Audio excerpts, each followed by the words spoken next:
God's word is very powerful. It tells us what we have to be in Jesus.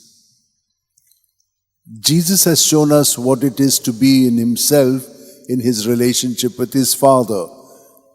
But he's telling us how we should be in relationship with him today. First, we must deny ourselves. That means our ego. This is a very difficult thing, but there is a possibility how we can do that.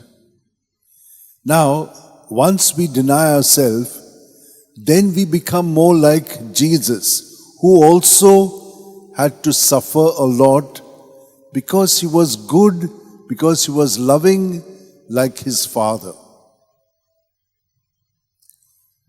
And therefore, we become like Jesus, and so we will also have to get all those tribulations, rejections, and all such things. So when these things happen, know that we are following Jesus. What happens to us? We all of a sudden turn to ourselves, and then we start, reacting.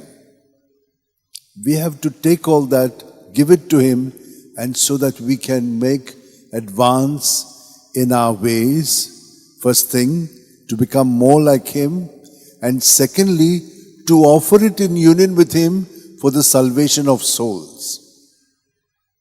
These are two things that we can do simultaneously. And when you do that, it becomes really a joy of living. There is joy in suffering, St. Paul said.